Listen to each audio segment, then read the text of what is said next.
Hello, welcome back to this channel. I am Mrs. E. Yesterday, I was invited to American middle school to teach 6th to 8th grader Chinese calligraphy.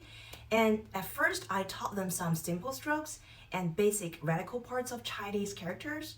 And then one of the 7th graders asked me what the most difficult Chinese character would look like.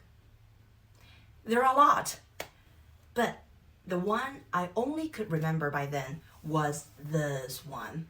This Chinese character means one of Chinese noodle dishes. It has 56 strokes in total. And now I will show you how I taught them in the class. I told them a story, which I made it up, part of it, but they loved it, bought it, and could write this really complicated Chinese character all by themselves. Before my story, I asked them where they could find delicious Chinese food in Portland. Some said, Chinese restaurant, and some said, Damson Deli. Then I asked them what made Portland a famous city, especially for foodies. And then they said, oh, I know, food carts. That's exactly the answer I wanted. I told them this Chinese character is about ancient Chinese noodles. And this noodle dishes is called biang biang noodles. So here is my story.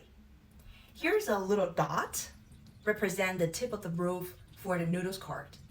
Then here is the real roof. Because biang biang noodles is so delicious, it makes people try to open their mouth as big as possible to have the whole bowl of it. The owner of the cart advertised his noodles by shouting, biang biang noodles, the tastiest noodles forever. He has to advertise while pushing his cart. So it's really hard for him to concentrate the way he goes. So this part, that's the reason why these zigzags show up. It must be very tiring to push the cart for a whole day. So the owner does wish he could have a horse. Yay! On each side of the horse, which he dreamed to have one, is a long-shaped bag which contains the flour. The owner uses the flour to make a dough, so he has to work really hard.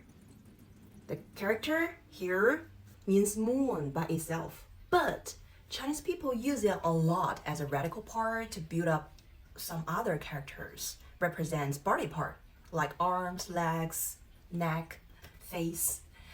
Right, so I think here, this moon means arms. The owner uses his arms to work on the dough, and this means knife. He uses a knife to cut the dough into noodles. At the bottom, here is a small, not very small, and curved character means heart. The owner or the chef actually put his heart and soul to make the most delicious noodles. And the last two straw, 1, 2, means the whole noodles cart could be portable. It's like an ice cream van. When you hear the music of the ice cream van and you rush out to buy your favorite ice cream, right? So same thing happens when people hear the shouting of biang biang noodles cart's owner, and people will rush out to buy their favorite noodles and have a great time. 他们好喜欢这个字。So, what did you get? King Rooster of Country Panda. I mean bear. 美国的小朋友真的是又好奇又好学，非常可爱又懂礼貌。我昨天呢是被美国朋友临时抓去的，所以也没有怎么特别的准备。但是呢，我会突然发现这个临时瞎编的英文解字，不是说文解字，是英文解字，的确会瞬间教会很多美国孩子，在大概30分钟左右吧，他们就会画出很多的中国字，而且可以望文知义。我就发现，这个象形文字的这个魅力啊，稍微结合别的国家的文化，稍微搭一个桥就可以快速的传播，非常有意思。他们呢虽然不会说中文，也不会发出这些汉字的中文的这些音来，但是呢他可以看到这个这些 symbol 啊，他就会知道它的意思，这一点非常了不起。